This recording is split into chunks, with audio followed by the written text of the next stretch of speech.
In an era where every move is recorded and every word becomes headline news in seconds, the man who has ruled Iran with an iron fist for 36 years has simply evaporated. Ayatollah Ali Khamenei, the supreme leader who projects himself as the unwavering voice of the revolution, has not been seen in public for 10 days. His social media, usually brimming with fiery rhetoric, has been silent since January 17th. As you watch this video, hundreds of meters below the bustling streets of Tehran, in a bunker that looks more like a concrete tomb, the fate of an entire nation is being decided in whispers. We're not talking about internet rumors. We're talking about multiple intelligence sources confirming that Iran's most powerful man fled into the depths on January 24th. Why?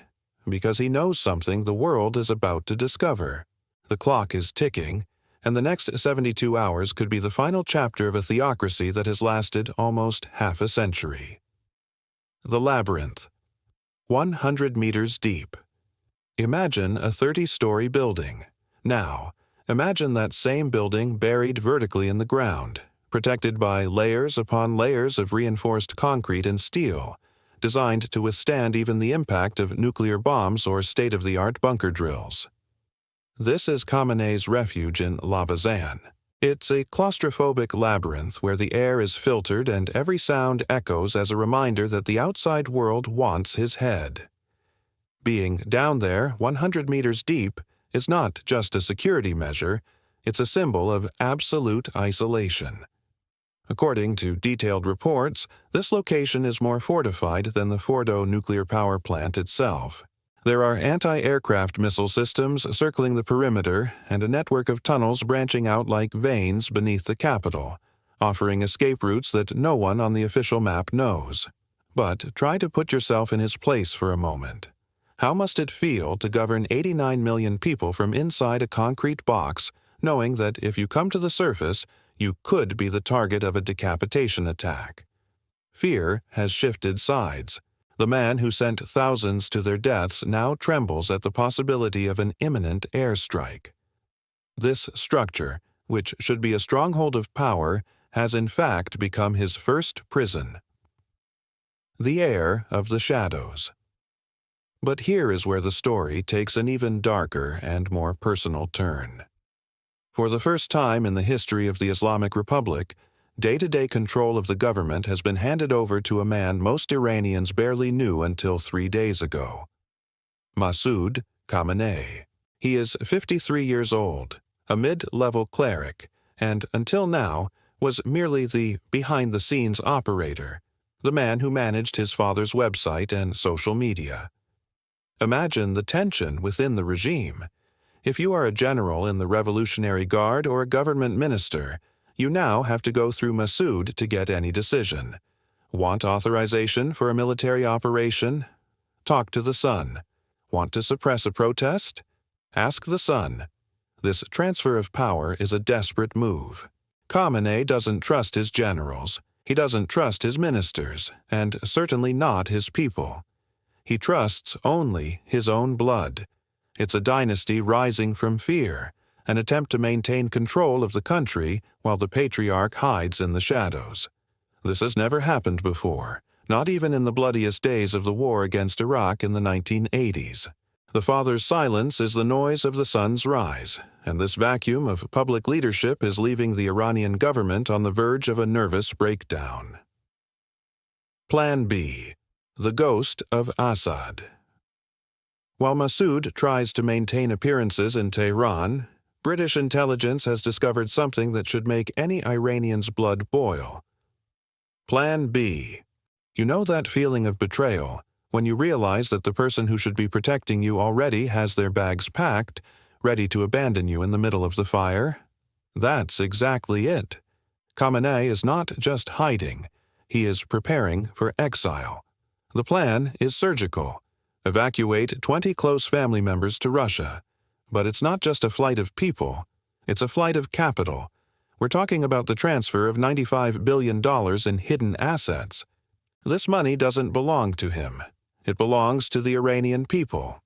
These are oil refineries, telecommunications companies, and real estate controlled by an obscure organization called Satad, which answers only to the supreme leader. If this sounds familiar, it's because you probably remember what Bashar al-Assad did in Syria just 3 months ago.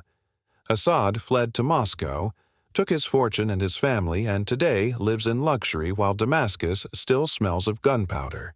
Khamenei saw Assad's script and decided to follow every line. He admires Putin.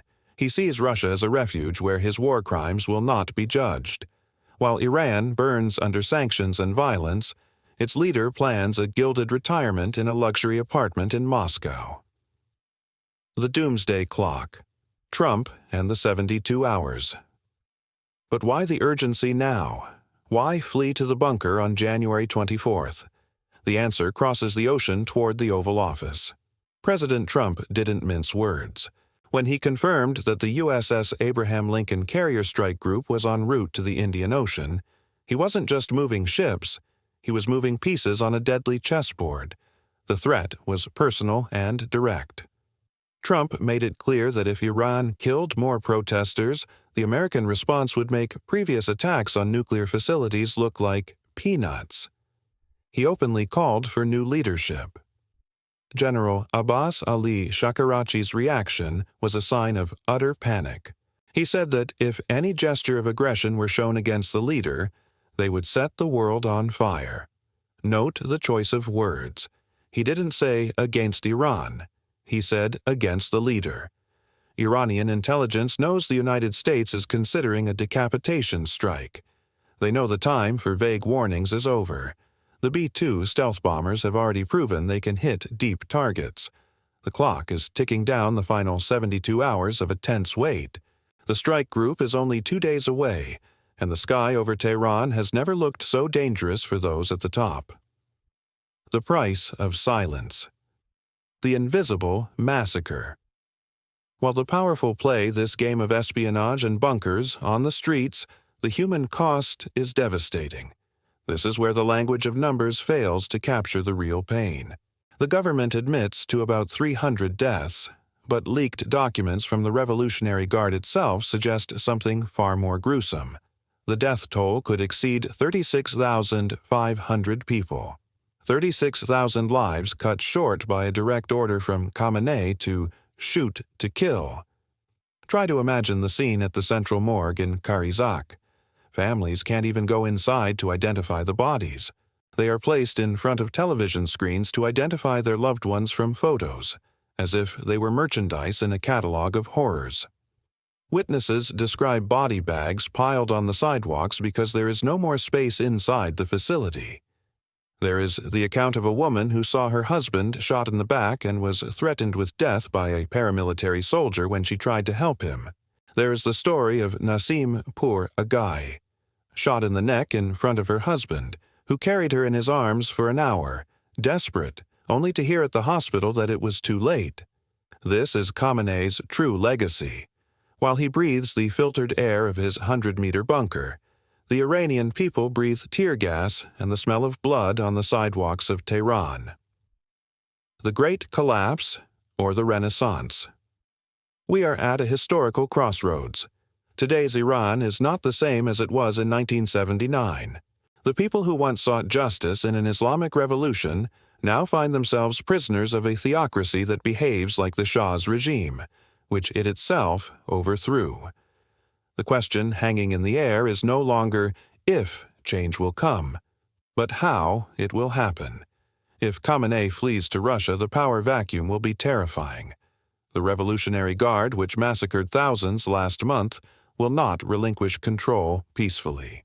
There is a real risk of the country fragmenting into armed factions, a scenario of Syrianization that haunts the Middle East. But there is also hope. The hope of 89 million people who have never stopped demanding freedom, despite torture, imprisonment, and executions. The fact that the supreme leader is hiding in a bunker is the greatest proof that he knows the end is near.